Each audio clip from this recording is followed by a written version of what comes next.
Telugu Desam party కార్యకర్తల party. ఈ విషయం అందరం గుర్తుపెట్టుకోవాలి. నేను ఎన్నోసార్లు చెప్పాను, నాయకులు వస్తారు, నాయకులు ఉంటారు, ఒకరిద్దరు నాయకులు కుప్పిగంతులు కూడా వేస్తారు, కానీ శాశ్వతంగా పార్టీని మోస్తున్నది, మోయబోయేది తెలుగుదేశం పార్టీ కార్యకర్తలే. దాంట్లో అనుమానమే లేదు. నాయకులు వెనకాన తిరుగుతారు కార్యకర్తలు.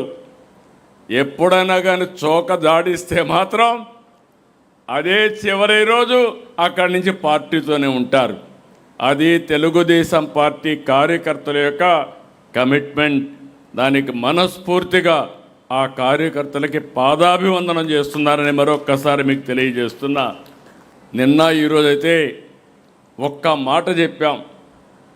మీరందరూ కూడా ఎండలు, మనమైనా ఇక్కడ చల్లగా కూర్చున్నారు, మీరు ఇక్కడ కూర్చున్న వాళ్ళు మంచి ఎండలు, 46, 47, 48 డిగ్రీల టెంపరేచర్. అలాంటిది 1875 ప్లేసుల్లో ఒక్కరు కూడా కదలకుండా అచంచలమైన విశ్వాసంతో కూర్చున్నారంటే ఈరోజు రాష్ట్రమంతా కూడా మహానాడు ఒక పండుగగా చేశారు, పసుపు మయం చేశారు. వాళ్ళందరినీ మనం గుర్తుపెట్టుకోవాల్సిన అవసరం ఉంది. అందుకే తెలుగుదేశం పార్టీ కార్యకర్తల కోసం అనేక కార్యక్రమాలు తీసుకున్నాం. 150 కోట్ల రూపాయలు ఇటీవల కాలంలో ఇన్సూరెన్స్ ఇవన్నీ మనం ఖర్చు పెట్టే పరిస్థితికి వచ్చాం. ఈరోజు నేను ఒకటే ఆలోచిస్తున్నాను, కాస్త కోస్తో నా కుటుంబం పైన మీకు అందరికీ అవగాహన ఉంది. నా కుటుంబానికి నేను చేయాల్సిన అవసరం ఏమీ లేదు. నేను 35 ఏళ్లకు మునుపు మా ఫ్యామిలీకి ఫ్యామిలీ బిజినెస్ ఒకటి పెట్టించాను. నేను వాళ్ళకు 1 గంట టైం ఇస్తే అదే చాలు, కానీ నా దగ్గర నుంచి ఏమీ ఆశించడం లేదని మరొక్కసారి మీ అందరికీ తెలియజేస్తున్నా. నా బాధ్యత ప్రజలు. సుదీర్ఘ రాజకీయ జీవితం, ఒక నమ్మకాన్ని పెట్టుకున్నారు. ఆ నమ్మకాన్ని శాశ్వతంగా నిలబెట్టుకోవడమే కాకుండా నాకు ఎంత శక్తి ఉంటే అంత శక్తి ప్రజల కోసం వెచ్చిస్తా.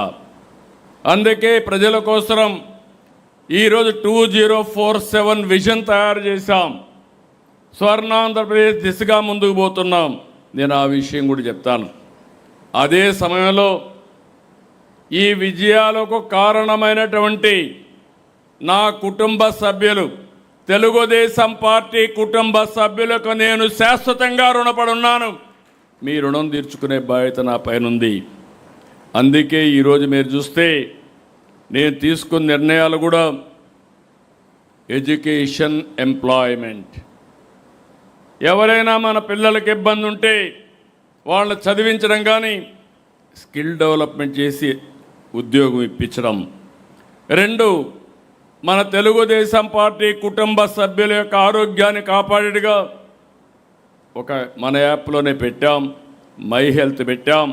వాళ్ళని ఆదుకుంటామని చెప్పి కూడా నేను మీకు తెలియజేస్తున్నా. నాయకుల్ని సమర్థవంతంగా తయారు చేస్తాం. ఇప్పటికే తయారు చేశాం, ఇంకా తయారు చేస్తాం. ఇందులో కూడా మీరు గుర్తుపెట్టుకోవాల్సింది, శాశ్వతంగా సస్టైనబిలిటీ ఉండాలంటే సోషల్ రీఇంజనీరింగ్ జరగాలి.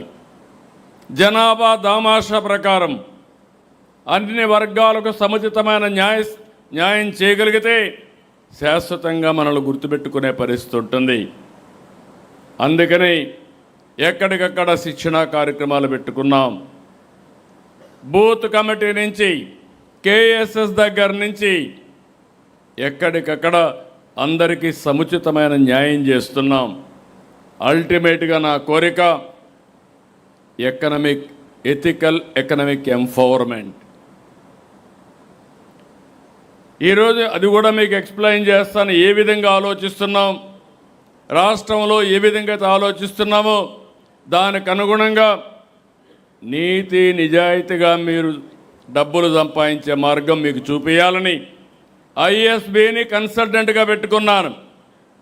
నా తెలివితేటలన్నీ ఉపయోగిస్తాను, ఎక్కువ సమయం ఇస్తా, మీకు అండగా ఉంటా, మీకు చేయూతనిచ్చి మిమ్మల్ని పైకి తీసుకొచ్చే బాధ్యత ఒక పార్టీ అధ్యక్షుడిగా, అది కూడా నీతి నిజాయితీగా పైకి తీసుకొచ్చే బాధ్యత నేను తీసుకుంటానని మరొక్కసారి మీ అందరికీ హామీ ఇస్తున్నా. Please subscribe to Leo News for more videos.